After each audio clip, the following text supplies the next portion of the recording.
I was just a quiet intern, spending most of my days running errands, making copies, and dropping off coffee when I noticed an older man standing alone in the middle of our busy Northbridge Tower lobby. Employees streamed past him without a second glance, too wrapped up in their own rush to notice he looked lost.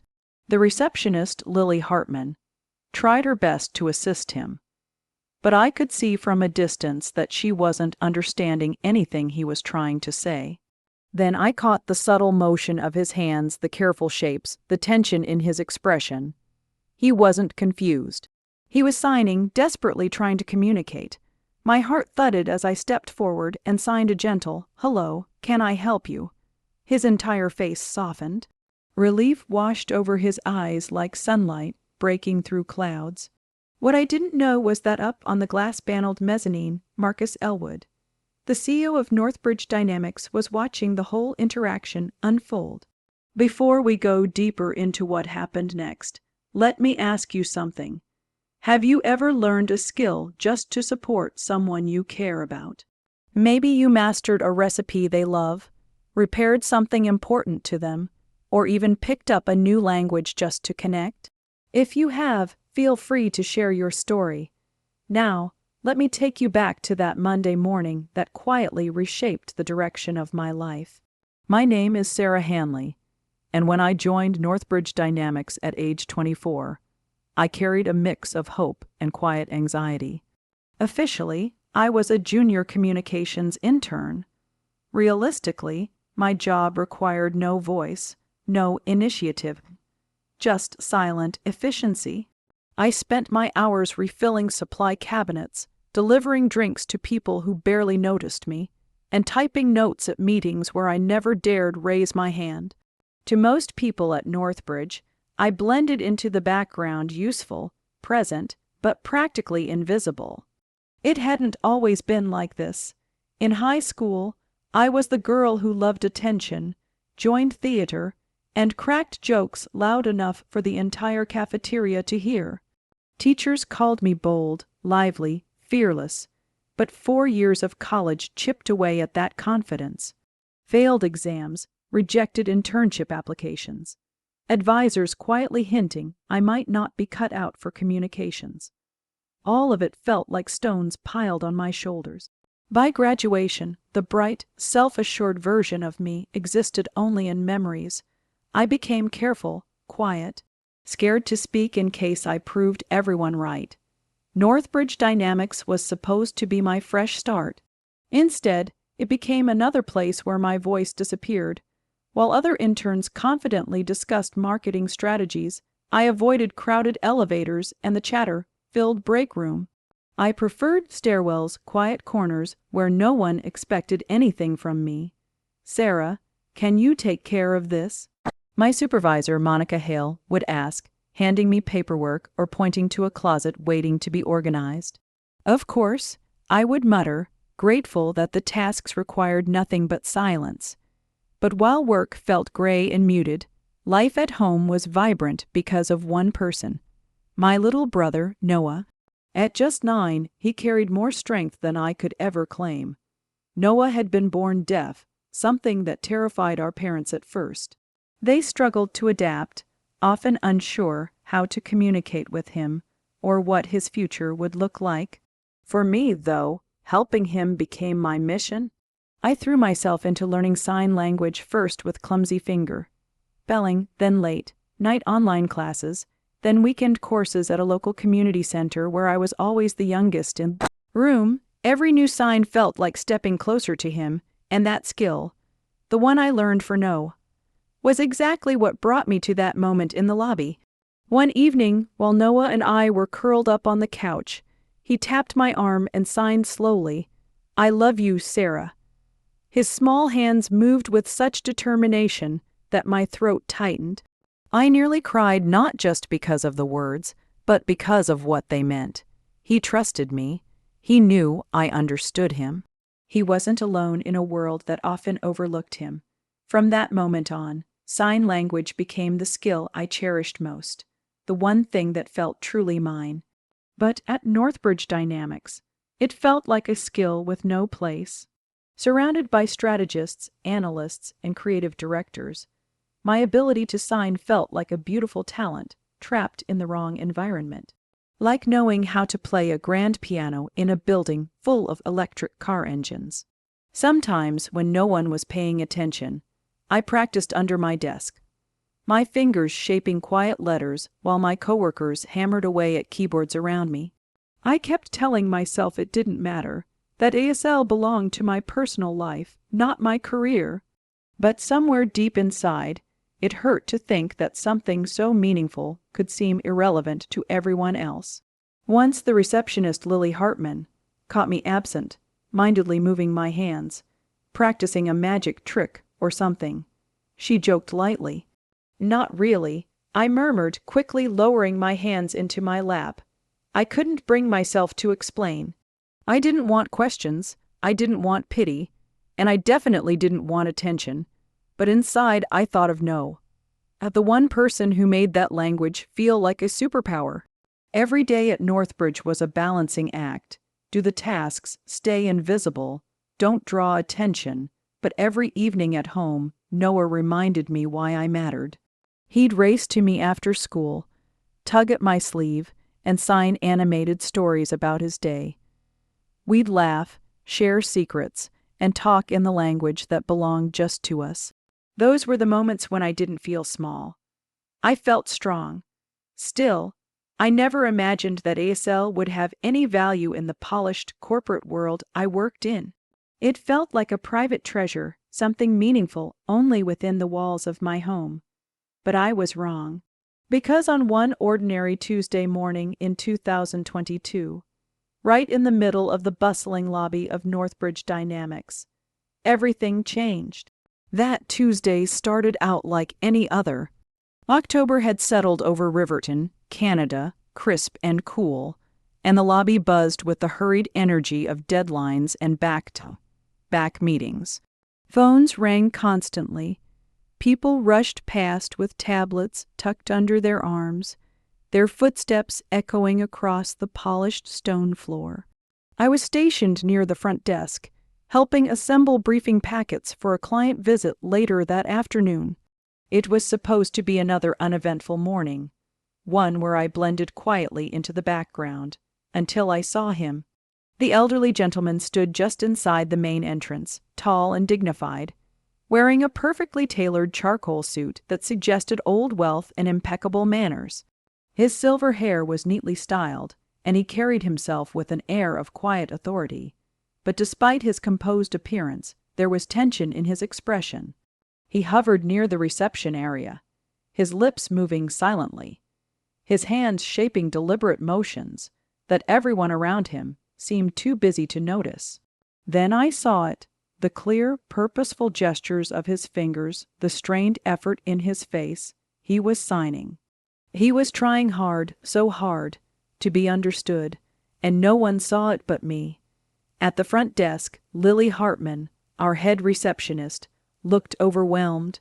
Papers slipped in and out of her hands as she tried to maintain a polite smile, though frustration seeped into her tone. "Sir, I'm really sorry," she said loudly, as if raising her voice would magically solve the communication gap. "I don't understand. Do you have an appointment?" She pointed toward a notepad. "Maybe you could write down who you're here to meet." But the elderly man shook his head firmly, his hands moving with increasing urgency. Lily glanced at the long line forming behind him, her patience thinning. With a weary sigh, she turned to assist the next visitor, leaving him standing alone, dignified but clearly discouraged. I hesitated where I stood. I was just an intern. Earlier that morning, my supervisor, Monica Hale, had reminded me of my duties. Help with the presentation materials, don't interfere with lobby operations. My instinct told me to stay in my lane, keep collating packets, keep my head down, keep pretending I didn't see what was happening. That was the safer choice. That was the Sarah Hanley way, the invisible intern. But as I watched the man's posture sag and saw sadness cloud his eyes, another face flashed in my mind, Noah, my little brother. I remembered all the times people spoke over him, dismissed him, treated his deafness as an inconvenience. I remembered the ache in his eyes when the world refused to listen. That memory pushed me forward before I had time to talk myself out of it. With damp palms and a racing heartbeat, I walked toward the desk. The man looked at me, bracing himself for another disappointment. I lifted my hands and signed, "Hello, can I help you?" The change was immediate. His eyes widened, then softened with visible relief. A warm smile, his first real one, spread across his face. He signed fluently, "You sign, thank goodness." I was starting to fear no one here would understand me. I nodded, confidence settling into my fingers now that we shared a language. "I'm sorry you were having trouble. How can I help?" He exhaled as though releasing hours of frustration. "I'm here to see my son. I don't have an appointment." I tried explaining it to that young woman. He gestured gently toward Lily. She seemed busy. "Of course, what's your son's name?" I asked. "Maybe I can help you reach him." He hesitated, a flicker of pride mixed with vulnerability crossing his face. Then he spelled the name carefully, Marcusellwood. My breath caught. Marcus Elwood, CO of Northbridge Dynamics. The name printed at the top of every internal directory.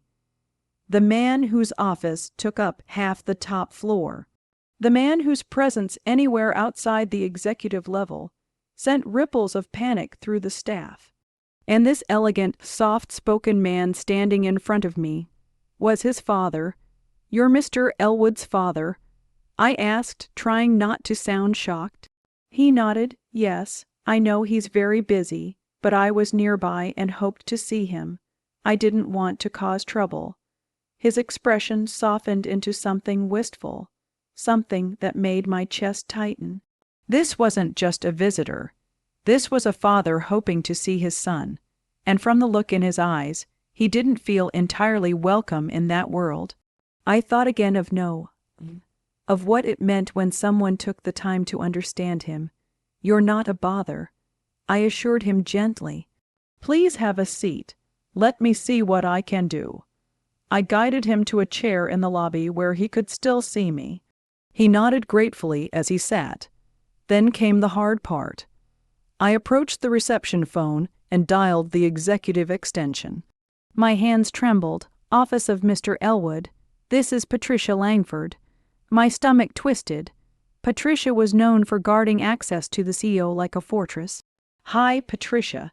This is Sarah Hanley from the Intern program. I have a visitor here who says he's Mr. Elwood's father.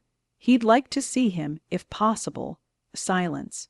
Tight, skeptical silence. "His father," she repeated. "Yes, ma'am, an elderly gentleman, very well dressed. He's been waiting." Another long pause. "I'll check with Mr. Elwood. Please ask him to wait." "Of course, thank you." I returned to him. "They're checking now. They know you're here." He smiled faintly. "Thank you. My name is Robert, by the way. Robert Elwood. It's nice to meet you, Robert." I signed. "I'm Sarah." As we waited, we began to sign back and forth. He told me about his life as an architect, about the buildings he had designed across Canada, his late wife who had taught at a school for deaf children, and the pride he felt raising Marcus. But sadness flickered when he admitted they didn't see each other often anymore. "He's always been driven." Robert signed. He wanted to prove that having a deaf father wouldn't hold him back. "I'm proud of him, but sometimes I worry he's forgotten how to simply be." People glanced at us, some curious, some annoyed at the unusual sight of two people communicating silently in the middle of the lobby. But for once, I didn't care. For once, I wasn't invisible. I was a bridge, giving someone a voice when no one else knew how. Minutes turned into half an hour, then 40. My phone buzzed repeatedly, messages from Monica. "Where are you?" "We need those packets now," but every time I looked at Robert's warm, expressive face, I couldn't bring myself to abandon him. Then I sensed movement above. I glanced up. On the mezzanine, partially hidden behind a pillar, stood a tall figure. Marcus Elwood watching us, studying us, watching me, my heart stumbled. The CEO was observing the intern who had walked away from her assigned duties. I had no idea what he was thinking or what this moment would mean for my future. But I knew one thing. I wasn't invisible anymore. And whatever came next, consequences were on their way. My phone buzzed again. "Where are you? Answer me." "Monica," I tucked it away and turned back to Robert. "Would you like to walk while we wait?" I signed, expecting him to decline. But his face brightened. "I'd love to. I've never seen where my son works." So I offered him my arm, and together we moved past the reception alcove, past Lily juggling calls, deeper into Northbridge dynamics. We started in the creative department, where glowing screens and scribbled whiteboards lined the walls. "This is our concept area," I explained aloud while signing. "Teams brainstorm campaigns here." A designer swiveled around. "What do you think of this layout?" she asked. Robert studied it thoughtfully, then signed. "Grids are scaffolds. When they're perfect, you never notice them." We continued walking. He told me about designing both towering structures and small, intimate buildings. He spoke about libraries and clinics, places where light mattered, places his wife had loved. She taught at a school for the deaf. I repeated, signing back. He nodded. "She believed rooms should listen to the people in them." "She sounds extraordinary." She was. We moved through account management, where dashboards and deadlines lit up monitors. I explained their function. Robert smiled. "Every craft needs translators, people who turn ideas into agreements." He signed. "In architecture, we call them project managers." A young AE paused long enough to greet him. Robert leaned toward me. "In my day, the loudest person wasn't always in charge, the best listener was." My phone buzzed again, stern, impatient. But I ignored it. We stepped into the break room. Robert ran a hand across the counter, amused. Coffee fueled half my buildings. He joked with his hands. A copywriter asked who he was. "Mr. Elwood's father." I said. Robert signed me. "Tell them a city is most beautiful when people make space for one another." I translated. Smiles spread around the room. We moved toward a corridor lined with glass conference rooms, teams rehearsing pitches, pointers shaking, slides flickering. Robert watched quietly. "Collaboration builds everything." He signed. "Skyscrapers, companies, families. Same rule." My phone buzzed again, sharper now. "This is unacceptable. Come back immediately." Monica, a knot tightened in my chest. For the first time since joining Northbridge, choosing what was right meant disobeying the person in charge. I exhaled slowly. Across the atrium, on the mezzanine, the CEO still watched us, motionless, unreadable. I suspected he'd been there longer than I realized. We paused at a wall displaying past campaigns, framed memories of triumphs and near misses. Robert smiled at a transit ad. "My wife loved the metro." He signed. "She said cities sing if you learn their language." She would have liked this place. I said softly. He touched the frame, thoughtful. "She believed doors should open both ways. Accessibility is a door, respect is another." I thought of Noah, of nights when his hands told stories no voice ever could. A creative director passed by and said with a bright, impressed smile, "Your son is presenting to the board this afternoon. Big day." Robert's face shifted, something between pride and worry flickering across his eyes. I interpreted his signs, and in Robert's eyes, pride and concern seemed tightly woven together. My phone buzzed again, but I silenced it without even checking. My decision had already been made. Whatever consequences were coming, I could accept them so long as Robert left this building today feeling welcomed. "If you're tired, we can go back to the lobby," I offered gently. He straightened a little and signed no. "I want to understand this place, his world." Twice, I glanced across the atrium toward the opposite mezzanine, and twice, I found the same still figure, Jonathan, standing there like a fixed point in the room. He didn't move, but somehow the entire space felt tuned to his presence. Robert rested his hands on the railing. "He created all this," he signed. "I'm proud, I just wish." He paused. searching for words no language makes easy to express. I wanted to promise him a bridge, a way across that silent gap. Instead, I signed softly, "He still needs you even if he forgets to show it." Robert looked at me, surprise warming slowly into gratitude. "Thank you for seeing me," he signed. "Being seen is the hardest thing." I nodded, feeling painfully aware that I was no longer invisible at all. I was the intern who had walked away from her assigned duties to guide the CEO father through a workplace that had never been built with him in mind. My phone buzzed again hard. I let it vibrate itself into silence.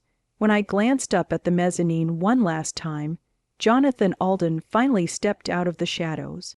His expression was clear, decisive, and he was walking straight toward us. When we returned to the lobby, I knew whatever grace I'd been given was gone. My phone was full of messages from Monica, and the last one must have been the final warning because her expression was tight and sharp as she approached. "Emily, you walked away from your assignment, ignored multiple messages, and left your team without support. Explain yourself." I opened my mouth, but Robert shifted uneasily beside me. Before I could comfort him, a calm voice sounded from behind us. "Actually, Monica, I need to speak with MS. Carter first." Conversation around us thinned instantly. Jonathan stepped forward from the elevator bank, composed and purposeful. He glanced briefly at me, then at his father. Something softened in his expression. "She was helping my father," he said. Monica faltered. "Mr. Alden, He lifted a hand, gentle but definite. "Thank you, Monica. I'll take it from here." The entire lobby seemed to freeze. Even Rachel at the desk had stopped typing. People drifted closer without appearing to move. Jonathan turned fully to his father, took a quiet breath, and raised his hands. His signs were hesitant but deliberate. "I'm sorry I kept you waiting," he said aloud while signing. "I didn't know you were here until I saw you with Emily. I've been watching for a while." Robert's face lit up, astonishment blooming into joy. "You've been learning to sign," he replied, fluent and sure. Jonathan nodded, hands steadier now. "I should have done this years ago. I should have met you in your language, not asked you to only meet me in mine." A hush moved through the lobby, an emotional shift you could almost feel. An accounting clerk pressed a fist to her mouth. A creative director blinked hard. Rachel exhaled slowly. Even Monica's shoulders eased just a little. Robert stepped forward. Years of distance seemed to collapse in inches. He reached out. Jonathan met him halfway. Their embrace was quiet, firm, and full of everything neither of them had said aloud in years. For a moment no one clapped. Then a few gentle hands began, respectful, soft. I stood there, feeling both exposed and invisible. All I had done was say hello, and somehow a door had opened. When they separated, Robert signed, "I'm proud of you." Jonathan's smile held both relief and regret. "I'm proud of you too. I'm sorry it took me so long." Then he turned to me. "MS. Carter," he said, voice even but newly warm, "would you come to my office? There are things we need to discuss." My stomach fluttered. "Yes, sir." Robert gave me a small nod. Encouragement and blessing together. Monica stepped in quickly. "Mr. Alden, the deck for this afternoon. They can handle it," Jonathan said gently, eyes still on me. He gestured toward the executive elevator, and the three of us walked as a quiet procession. Inside the mirrored elevator, our reflections stared back, my anxious face, Robert's pride, Jonathan's focused calm. After a long silence, Jonathan finally spoke. "MS. Carter, what you did today was right. You revealed a gap here I can't ignore." Before I could respond, the doors slid open again. Monica had caught the elevator after all. "If decisions are being made about a mess, Carter, I should be here," she said firmly. Jonathan considered, then nodded once, "Very well."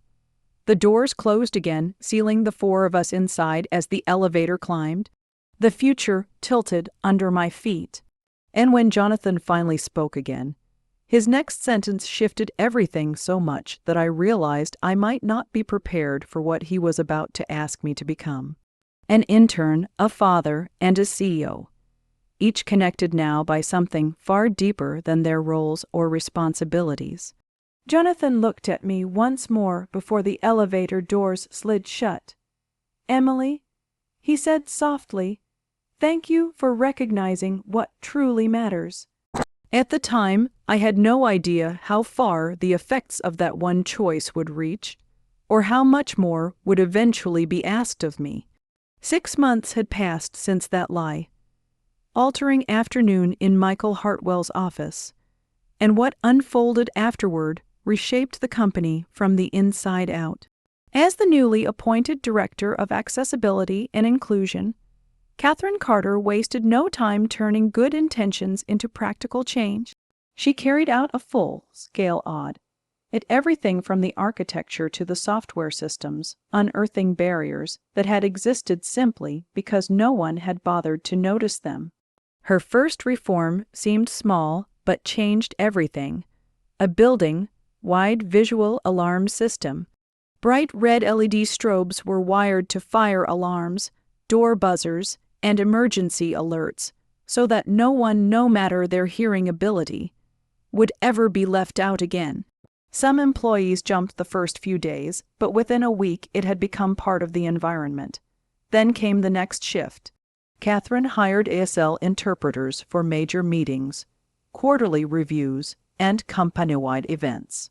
She pushed for captions on all internal videos and introduced guidelines ensuring every memo, manual, and presentation was accessible to people with visual or auditory disabilities. Not everyone adapted quickly.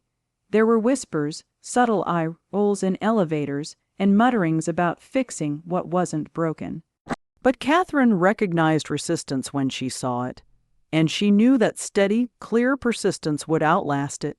Her breakthrough moment happened unexpectedly.